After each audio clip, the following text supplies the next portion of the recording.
ఈరోజు ఒకటి రేడ్ చేయడం జరిగింది. ఈ రేడ్లో మనకి ఇన్ఫర్మేషన్ ఏంటంటే మెయిన్ అయితే దీనిలో రోహిత్ రెడ్డి గారు, తర్వాత ఎంపీ ఏలూరు ఏపీ పుట్ట మహేష్ కుమార్ గారు, ఒకటి ఫైరింగ్ కూడా యాక్సిడెంట్, 1 ఫైరింగ్ రౌండ్ కూడా.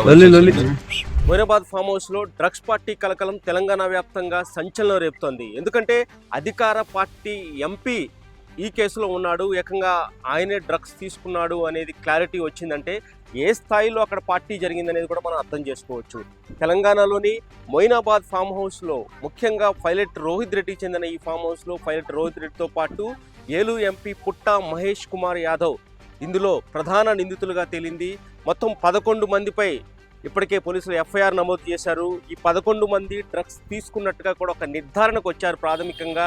అందులోనూ వీరికి డ్రగ్స్ టెస్ట్ చేసిన తర్వాత ఒక క్లారిటీ వచ్చింది. మొదట్లో పుట్ట మహేష్ కుమార్ యాదవ్ డ్రగ్స్ టెస్ట్ చేసినప్పుడు అంత ఒక గందరగోళ వాతావరణం కనిపించింది. ఫస్ట్ నెగిటివ్ అనే అంతా అనుకున్నారు, కానీ ఆ తర్వాత పాజిటివ్ అని తేలింది. దీనికి కారణం ఏంటంటే ఆయనకి శాంపుల్ సంబంధించి యూరిన్ తీసుకురావడానికి ఆయన వాష్రూమ్లోకి వెళ్ళిన తర్వాత అక్కడ యూరిన్ నింపకుండా వాటర్ నింపినట్టుగా తెలుస్తుంది. వాటర్ టెస్ట్ చేస్తే నెగిటివ్ వచ్చింది. దాంతో పుట్ట మహేష్ కుమార్కి నెగిటివ్ అనే ఒక ప్రచారం జరిగింది. ఎంపీకి నెగిటివ్ వచ్చేసింది, ఇంకేముందిలే పెద్ద ఇష్యూ కాదని అనుకున్నారు. కానీ తీరా చూస్తే అదంతా ఫేక్ అని తేలింది. ఆయనకి పాజిటివ్ అని తెలడంతో డ్రగ్స్ తీసుకున్నట్టుగా ఎంపీ కూడా ఏలూరు టీడీపీ ఎంపీ పుట్ట మహేష్ కుమార్ కూడా డ్రగ్స్ తీసుకున్నట్టుగా తేలింది. ఇలా పైలట్ రోహిత్ రెడ్డితో పాటు మొత్తంగా 11 మంది ఇందులో ప్రధాన నిందితులుగా తేలింది. అయితే వీళ్ళంతా కూడా ఎక్కడి నుంచి డ్రగ్స్ వీరికి సప్లై చేశారు, ఎంత మొత్తంలో వీళ్ళు డ్రగ్స్ తీసుకున్నారు అనేది కూడా ఒక క్లారిటీ రావాల్సి ఉంది. వీరిపై ఇప్పటికే NDPS యాక్ట్ కింద కేసు నమోదు చేశారు. ఇప్పటికే ఆ ఫామ్ హౌస్ సంబంధించి అనేక సార్లు దీని మీద వివాదం చెలరేగిన విషయం తెలిసిందే. పైలట్ రోహిత్ రెడ్డి మాజీ ఎమ్మెల్యే, గతంలో కూడా ఎమ్మెల్యేల కొనుగోలు విషయంలో కూడా ఈయనపై ఆరోపణలు వచ్చాయి. తాజాగా చూస్తే అదే ఫామ్ హౌస్లో డ్రగ్స్ పార్టీకి సంబంధించి ఒక సెన్సేషన్ క్రియేట్ చేసింది ఈరోజు. ఎందుకంటే అంతమంది రాజకీయ నాయకులు ఉన్నారు, ప్రముఖులు ఉన్నారు.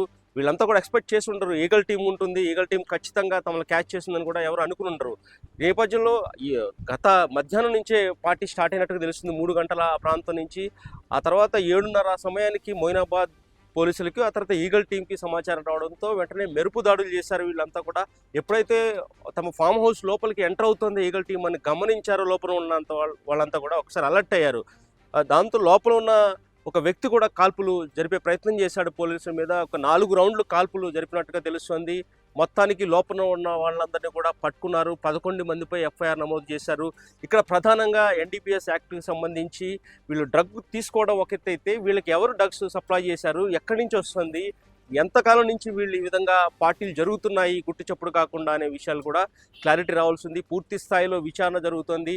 ఇంతలా అనేక సందర్భాల్లో వీకెండ్ వచ్చిందంటే ఫామ్ హౌస్లో డ్రగ్స్ పార్టీలు జరుగుతూ ఉండడం, అనేక సార్లు పోలీసులు పట్టుబడడం తెలిసిందే. అయితే ఈసారి ఏకంగా ఏపీకి చెందిన ఏలూరు ఎంపీ, టీడీపీ ఎంపీ, అధికార పార్టీ ఎంపీ ఈసారి డ్రగ్స్ కేసులో దొరకడం అనేది పెను సంచలనంగా మారింది. రాజకీయ నాయకులు డ్రగ్స్ కేసులో దొరకరు, సహజంగా మేనేజ్ చేస్తుంటారని చెప్పి కూడా అంతా అనుకున్నారు. కానీ తెలంగాణ ఈగల్ టీం ఏ స్థాయిలో పనిచేస్తుందో, ఎంత బలంగా పనిచేస్తుందో అనేది ఒక క్లారిటీ వచ్చేసింది ఈ ఘటనతో. అవతల ఉన్న వాళ్ళు ఎమ్మెల్యే అయినా ఎంపీ అయినా ఖచ్చితంగా డ్రగ్స్ తీసుకుంటే మాకు సమాచారం వస్తే వాళ్ళని పట్టుకుంటాము, అరెస్ట్ చేస్తాం అనేది కూడా ఒక సంకేతాలు ఇచ్చారు ఈగల్ టీము. ఈ విషయంలో ఈగల్ టీంకి మనం హ్యాట్సాప్ చెప్పొచ్చు. ముఖ్యంగా ఈ కేసుకు సంబంధించి పెను దుమారం రేపుతోంది. చూడాలి ఏం జరుగుతుందో, ఇంకెంతమంది అరెస్ట్ అవుతారో, ఇంకెంత మందిపై కేసులు నమోదు అవుతాయి అనేది కూడా కొంత ఆసక్తి రేపుతోంది. శేషు, ఏబీపీ దేశం, హైదరాబాద్.